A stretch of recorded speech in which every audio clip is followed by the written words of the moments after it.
Good morning, and thank you for attending Toronto Crime Stoppers Hate Crime Awareness Campaign. My name is Mark Madrimuda, your host for today's event. I'm the Detective and Coordinator assigned to the Toronto Crime Stoppers program, which is assigned to the Community Partnerships and Engagement Unit, led by Superintendent Greg Watts and Inspector Paul Rinkoff.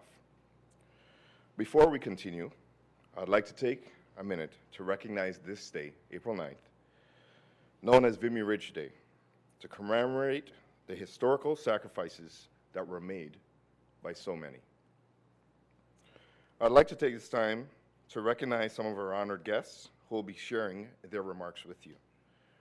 Toronto Police Service Board Member Nick Migliore, Deputy Chief of Toronto Police Service Robert Johnson, Superintendent of Intelligence Service Katherine Stephenson, and the Chair of Toronto Crime Stoppers, Mr. Sean Swarton. As well, we'd like to recognize members of the Toronto Police Service Board, Toronto Police Service Command, and members, Toronto Police Association,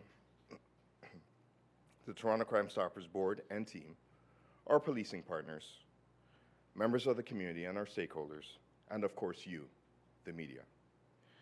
Thank you all for your continued support and partnership to the Toronto Crime Stoppers program and dedication to address public safety. At this time, I would like to introduce the Toronto Police Service Board member, Mr. Nick Migliore, to share his remarks.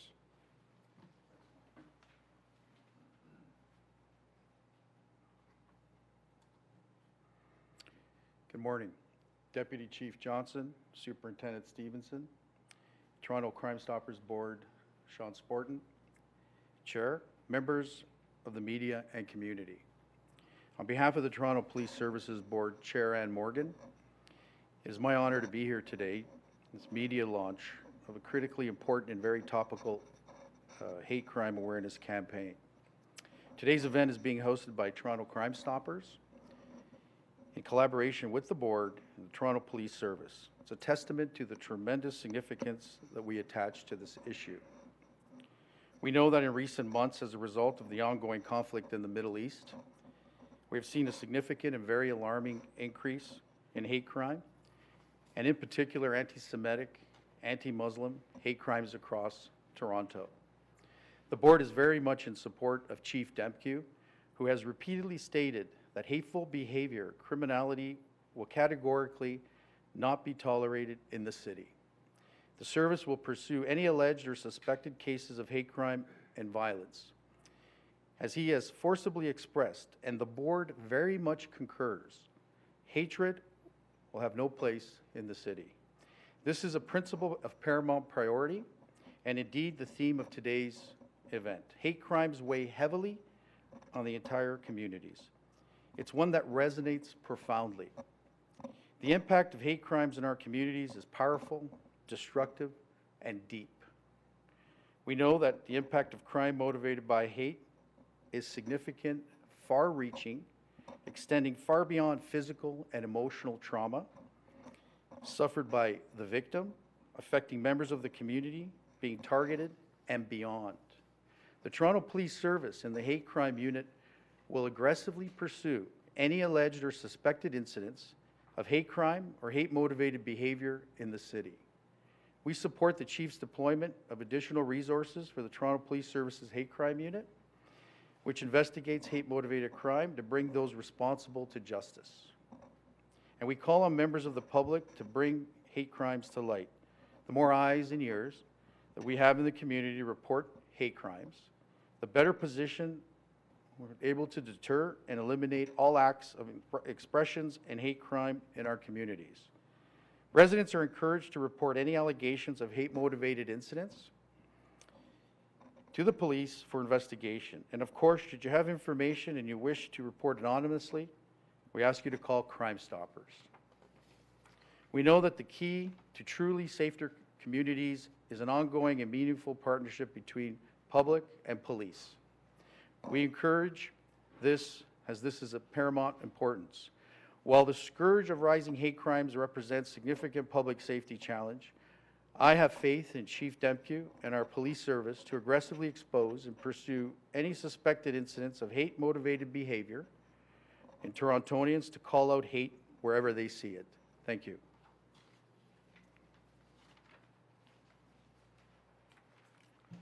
Thank you, Mr. Migliore, for those comments. At this time, we'd like to introduce the Deputy Chief of Police, Mr. Robert Johnson. Thank you, Mark. Good morning, everyone. Thank you for joining us this morning.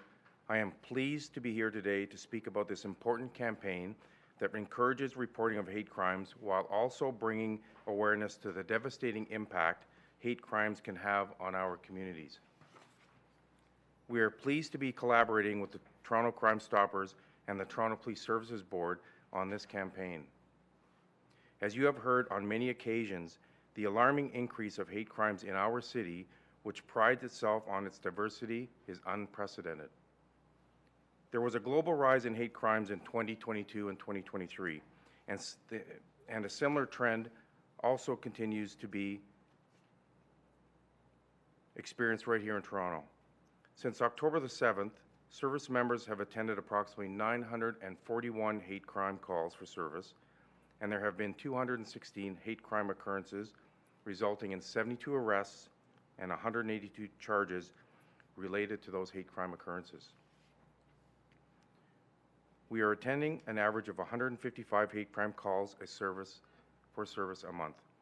And while we saw a reduction in calls for service for hate crimes in December and January, unfortunately we saw a 67% increase for calls in February.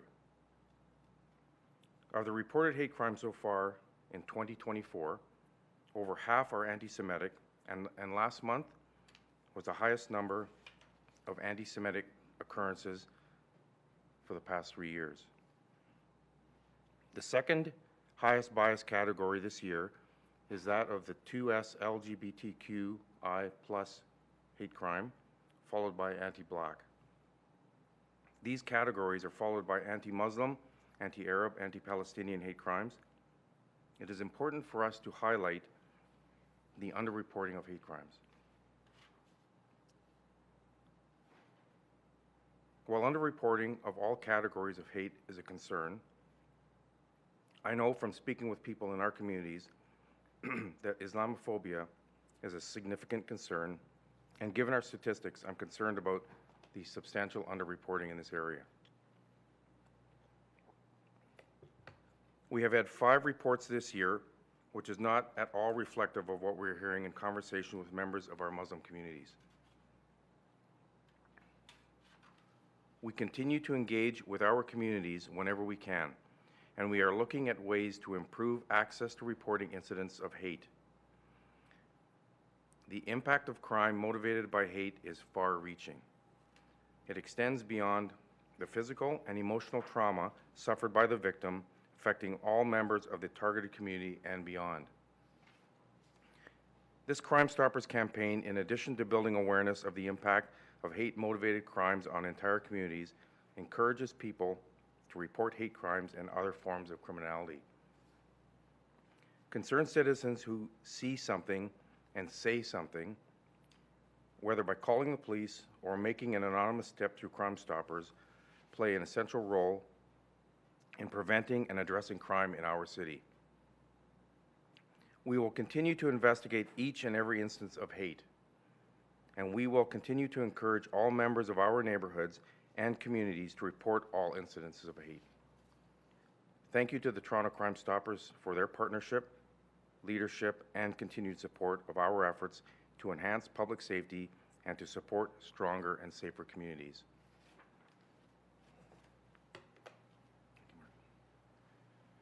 Deputy Johnson, thank you for those comments. At this time, I'd like to introduce the Superintendent of Intelligence Services, Katherine Stephenson, to share her comments.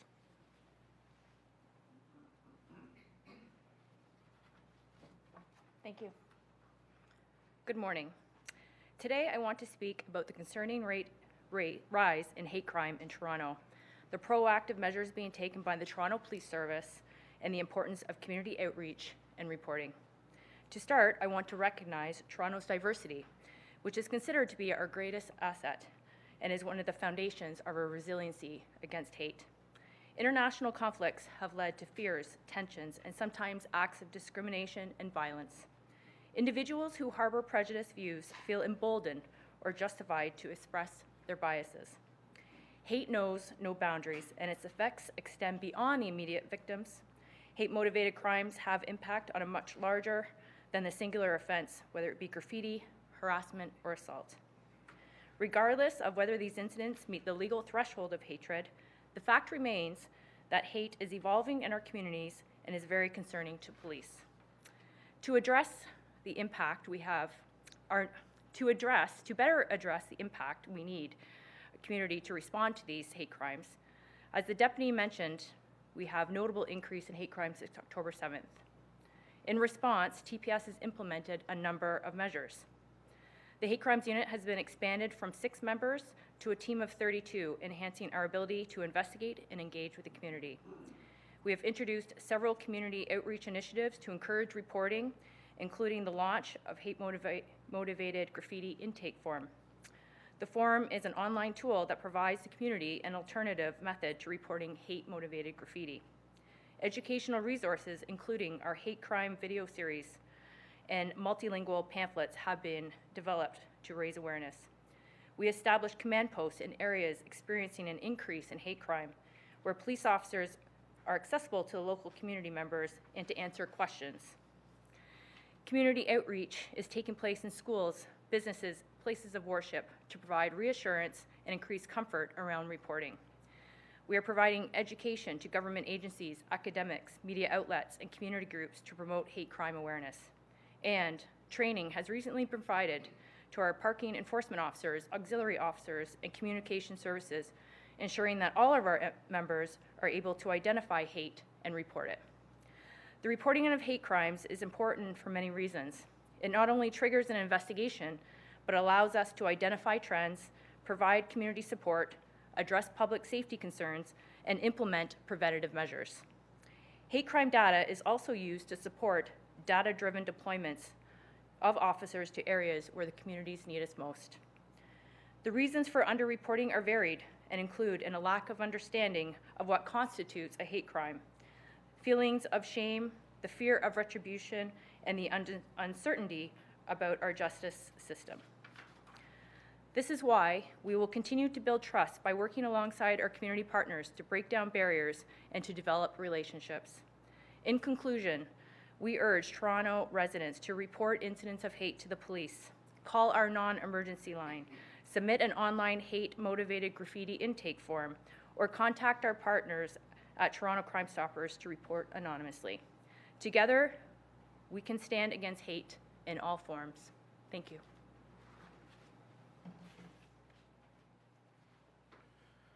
Superintendent, thank you for those comments. And at this time, I'd like to introduce the Chair of Toronto Crime Stoppers, Mr. Sean Sporton, to share his remarks. Thank you, Mark. Thank you, everybody, for attending today's announcement. On behalf of the Toronto Crime Stoppers Board of Directors, I'd like to begin by extending our sincere appreciation to the Toronto Police Service Board, the Toronto Police Service and Command, and all our community partners who have helped make this awareness campaign possible. Since 1984, Toronto Crime Stoppers has been and remains a successful platform for the public to anonymously share information about a crime or suspicious activity. Integral to Toronto Crime Stoppers and our goal of keeping Toronto communities safe is being a partner in stopping hate-motivated crime. That's why today Toronto Crime Stoppers is launching this public awareness campaign with the theme of hate crimes weigh heavily on entire communities. The campaign will be comprised of a selection of social media ads shown here today and radio public service announcements. The focus of this initiative is straightforward: create awareness in the community on this issue, and most importantly, remind citizens they have a conduit to relay anonymous information into Crime Stoppers by calling 416-222-8477 or submitting a tip online at 222tips.com. Anonymously saying something to Toronto Crime Stoppers about a hate-motivated crime not only keeps our community safe, but it may also just save someone's life. As Torontonians, we should all feel safe in our communities. to move about without fear because there is absolutely no place for hate in our city. Working on the premise that community safety is a shared responsibility, it is our duty as community members to be there for others, to speak up for those who cannot or will not. We should all be empowered to stand up for what is right, even if it means going against what everyone else is doing. This is how we will break the code of silence. By working together with aggressive campaigns like this, Toronto Crime Stoppers will continue to make a difference in the prevention of crime across our city. I will conclude by reminding everybody that community safety truly is a shared responsibility. When we as a community remain silent, we are all victims. Let's choose a difficult right over the easy wrong to speak up, and by doing so, it will support this year's theme of your city, your safety, your call. Toronto Crime Stoppers remains committed in our collective efforts to mobilize the community to see it, say it, stop it for a safer Toronto.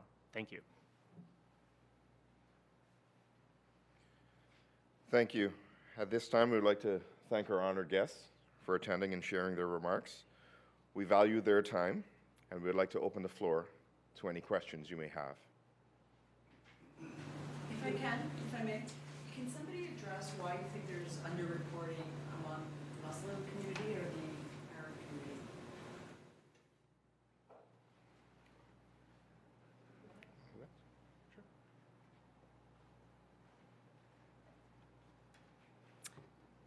Thank you for that question.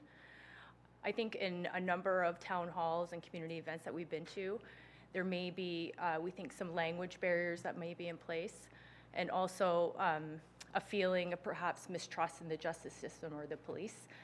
We are working very hard with the Muslim community to, again, build that trust, to be available to them. We have command posts that are strategically placed visiting mosques around the city, again, giving that accessibility to officers to have that one-on-one interaction.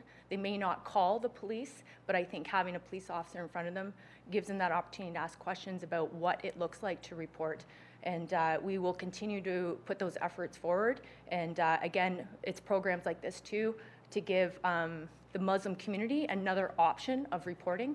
Again, reporting not only initiates an investigation, but it also gives us the true picture of what hate looks like in the city. If I just a quick follow-up, that in conversations with the community, that is not reflected in the number of reports. So what do you think, there's that, you mentioned that disconnect, but why are they speaking to you one-on-one but not taking the step to report, you think? It's a very good question, and I think that we're only going to really find those answers by continuing the conversations with the community to, again, encourage reporting. I think there's also a misunderstanding of what constitutes a hate crime. I think that in a lot of the community meetings that I've participated in, at all levels within the community members, up to even in government, there's a lack of understanding of what actually constitutes a hate crime. And it's not just what even the threshold of maybe what be obvious, maybe an assault, but also an incident, which is hateful comments being said. That's also important to report. So again, it's, I think a big piece of this is education to the community to allow them to know what is a hate crime and then what are the avenues to report, and for us to remove those barriers to increase reporting. How long has this program been in the works for, and when did you guys really start to see the need for the campaign? Sure.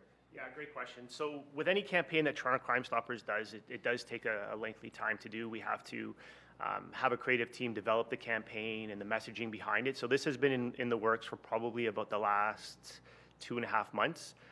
We would have liked to have deployed this a lot sooner to generate some more tips into Crime Stoppers to help our law enforcement partners, but unfortunately, it's taken some time for us to come to today. How is this going to work at demonstrations and rallies? There are a lot of events happening around the city. As someone that attends a lot of these things, you hear a lot of things. How is it going to be applied? How is that going to work? Deputy. Sorry, just to clarify your question, how is what going to work? The reporting of hate crime? Yeah, like if nothing's changed, like it just, you're often thinking, is this hate speech? Is this a hate crime? How do you know where to draw the line? There are so many events, there are so many things happening. There are protests, counter-protests, there are so many things being said. I'm just wondering Yeah. how do you know when, like as a person, how do you know when something is legitimate and when does it cross the line? So there's a couple of answers to your question. It's multi-layered. As Superintendent Stephenson said, you know, part of this is awareness, and programs like this raises awareness. You know, you just have to pick up any social media feed or the mainstream media, the news, to see what's going on in our city, and there is some awareness and education that come from that. But it's very complicated. As Superintendent Stephenson said, all levels, not only within the police organization, the government, have different ideas of what might constitute a hate crime. There's a few people that are specialists in this area. So I say that only for the reason to say, you know, the public shouldn't really worry about if it is a hate crime or not. Report it. We have dedicated investigators who are specialists in this area, who have access to you know, legal advisors, the Attorney General, to be able to ask those questions. At the end of the day, it may not be a hate speech or a hate crime, but oftentimes it is a criminal offense. Deputy, I'm hoping you can speak to the two officers that were injured last night, two separate cases, how they're doing, your thoughts knowing, again, two separate incidents, two officers. Yes, thank you for that. I visited the one officer this morning in the hospital, and he's got a serious fracture to his leg as a result of trying to apprehend an individual who is involved with some others to steal a car. Again, this shows sort of, A, the dedication of our officers, but also I want to assure the public that we're out there trying to address this epidemic of car thefts. May I ask a follow-up? I would love to get your take on, or how you feel as a force, about the fact that these cases keep going up. And it seems to be relentless, and it has been going on for several months. You're talking about carjacking or hate crime? Okay, sorry about that. Yeah, listen, you can take that a couple of ways. It's encouraging. It's not encouraging that the numbers keep going up, for sure, 100%. But what is encouraging is people are coming forward and reporting it, because what we get from that are trends.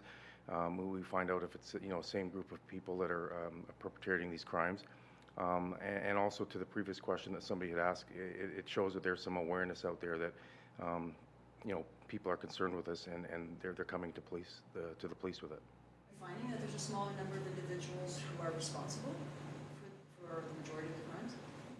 Listen, we're over 600 protests in the city since October 7th, and we've had a lot of successful protests, and by successful I mean people have obeyed the law. And there are some protests that have happened where there are instigators and people that show up to cause issues, and you know, oftentimes it's a small group of people that tend to hijack this thing. So, you know, to answer your question, in a short way, yes.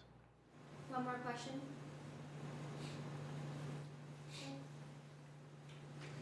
Thank you very much. Thank you very much. That ends our conference.